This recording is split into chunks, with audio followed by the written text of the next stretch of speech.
commence par les temps forts de l'actualité et l'Europe, qui n'a jamais été aussi proche d'un boycott du pétrole russe. C'est aujourd'hui que les 27 États membres doivent valider la proposition de la Commission européenne. Au terme de plusieurs jours de discussion, un 6e paquet de sanctions contre la Russie a donc été lancé. Principale cible, l'industrie pétrolière donc, mais aussi davantage de banques exclues du système de paiement SWIFT, ainsi que des acteurs de la désinformation. Concernant les hydrocarbures, un embargo progressif vise à être instauré d'ici la fin de l'année. Rappelons que l'Union européenne dépend à 26% de l'or noir russe, voire beaucoup plus pour certains pays comme la Hongrie et la Slovaquie, respectivement à 65 et 96%. Sachez qu'en 2021, l'Union européenne a acheté pour 71 milliards d'euros de pétrole à la Russie. C'est un discours qui s'annonce très suivi ce soir. À 20h, heure française, on connaîtra la hausse des taux directeurs de la Fed. La Réserve fédérale américaine qui, à l'issue d'une réunion de 2 jours, communiquera sa décision de politique monétaire. Un relèvement de 50 points de base semble faire consensus, mais certains opérateurs de marché prévoient un resserrement monétaire encore plus agressif, à savoir 75 points de base.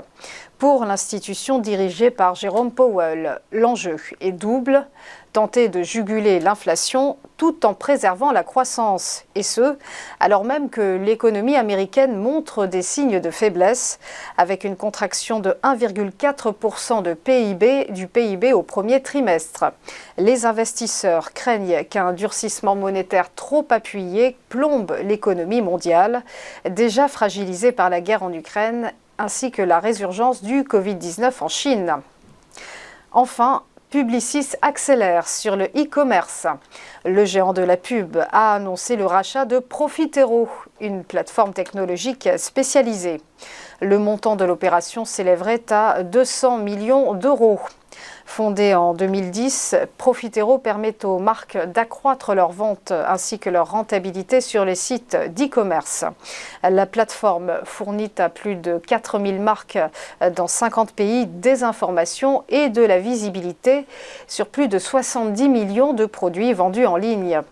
Pour Publicis, il s'agit de sa plus importante acquisition depuis celle d'Epsilon, remontant à 2019. L'été dernier, le 3e groupe mondial de communication avait aussi déboursé près de 100 millions d'euros pour racheter Citrus Ad, une plateforme technologique australienne également spécialisée dans la publicité sur les sites d'e-commerce, un segment décidément en pleine expansion. On passe au point bourse, le rappel de la clôture des marchés financiers hier. Les marchés actions européens sous de meilleurs auspices, du vert un peu partout pour un rebond généralisé. Hausse du CAC 40 qui progressait de 0,79% et s'établit désormais à 6476 points.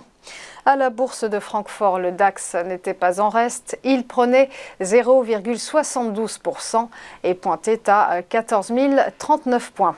Un rebond aussi pour le FTSE britannique, mais plus modéré, plus 0,22%. Quant à l'indice belge du Belvin, il grappillait 0,47%. Enfin, mention spéciale pour la bourse de Milan qui a bondi, elle, de plus 1,61%. Du côté de Wall Street, clôture en mode positif également. Le Dow Jones a avancé de 0,2%.